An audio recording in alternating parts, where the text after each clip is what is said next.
龍喺中國傳統文化中係象徵住吉祥、寓意圓滿以及人與人之間嘅緊密聯繫。喺澳門敬老總會裏面，有一班精靈又可愛嘅長者組成咗一隊嘅銀龍隊，佢哋滿懷熱情、活力，展現對生命嘅無限熱愛。而長者平均年齡呢係接近80歲嘅。我今年72歲，就嚟73啦！哇，好快到73啦！我想問下咧，你點解會加入我哋嘅敬老會嘅銀龍隊嘅？因為咧，我嚟咗呢個社團玩咗好耐，而且我覺得敬老會啊，同埋即係呢個團體咧就好健康，好即係令到我啲長者啊好有身心愉快，知唔知？有搞好多節目，所以我就嚟咗啦。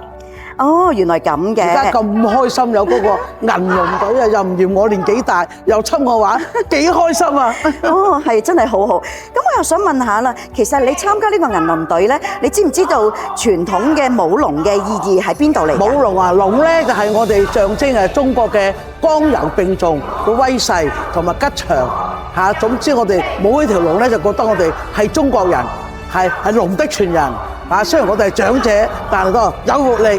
有開心哦，原來咁嘅。咁我想問下啦，喺呢個訓練期間咧，你有冇啲趣事可以同我哋各位老友記分享下？趣事好多啊，個個就守望相助啦，有互補不足啦。好似我年紀大咁，佢又提點我啦，樣樣都好，點樣我哋友誼又增進啦。到出去見咧就好有自信啦。哦，嗱咁啦，阿關，咁呢條龍咧，明天咧就即將要上舞台㗎啦。咁喺呢度嚟講咧，有啲乜嘢感想想同大家分享下㗎？好開心咯！希望快啲到聽日我哋上台表演俾大家睇，認同我哋銀龍隊係得嘅，有前途嘅，有希望嘅，有活力嘅，精彩。希望多多支持。好嘢，一定支持。希望個會咧多多支持我哋銀龍隊。俾多啲資源我做多啲靚衫 ，OK。我今年好大㗎啦，我今年有84歲㗎啦。哇，84歲，好健康喎！歷史以嚟咧，銀龍咧係好非常之好嘅，好優秀嘅，係咪啊？所以咧，我係一聽到話有銀龍隊嚟參加嚟呢個活動咧，我非常之開心。我第一時間就嗱聲去報名參與啦。有史以來啊！你知唔知啊？龍咧係好高尚嘅，仲有咧12生肖咧佢係排第一嘅。嗱，龍馬精神啦，對國家又富強啦，對人民身體健康啦，係啊，每一樣做事情嘅有龍嘅咧，就必須係必勝嘅，真係叻嘅。又富有咧，係我都好認同。咁啊，大家最緊要團結啦。好似我呢段時間，我就參加得好少時間嘅啫。咁咧，但係大家都好好，大家互相幫助。得閒時候又唱下歌仔，又跳下舞。有段時間我身體唔好，我就去咗睇醫生。但係咧，會各位會嘅話事人咧，就即係希望我休息咧，係咪啊？咁但係咧，我堅持一定要參加，因為咧，我由細到大咧係好歡喜龍嘅，係啊，龍係好美麗。好形象，即係非常好嘅，所以我就算係我有病，我復唔翻快，都係全靠可能係我冇龍冇得身體健康，咁我就一定參加咯。係健康係最重要。係啊，健康最重要。先係處理咗自己健康，我哋隨時都歡迎你咧，係繼續同我哋嘅龍繼續努力嘅。多謝。咁嗱，咁我哋嘅舞龍隊啦，咁銀龍隊啦，我哋明天咧就即將要上舞台啦。喺呢度咧有啲咩感想想同我哋大家分享下㗎？感想咧話啫，話雖如此啫，緊張咧一定有㗎啦。但係咧又歡樂咧又係好開心，仲有。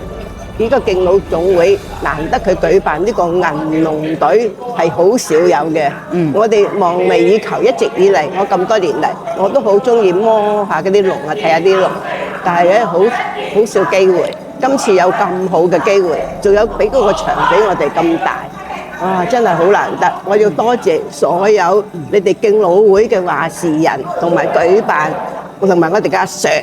構思到咁精彩咁好嘅，我非常之開心。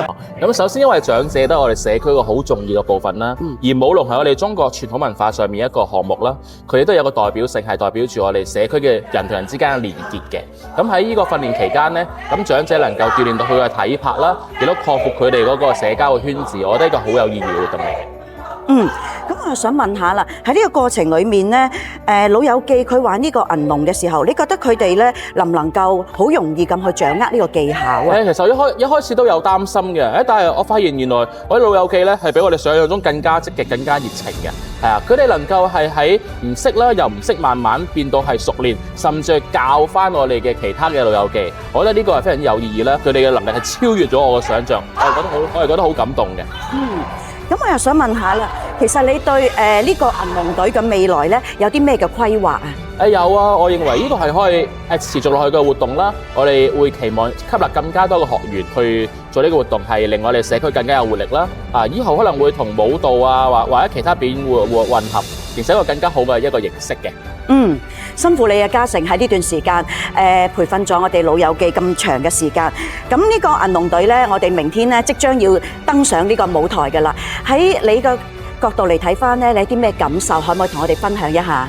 我好感動啊，好緊張啦，同埋有一絲絲嘅期盼都好有成就感嘅，其實係因為睇佢哋上場會比我自己想象更加緊張。我知道佢哋呢幾個月咧係都好努力啦，而咁多時間努力就係為咗我哋今日去展現我哋呢班老友記佢哋嘅精力、佢哋嘅精神面貌，係帶俾我哋歡樂啊，帶俾我哋一種鼓舞好緊張、好感動、好期待啊！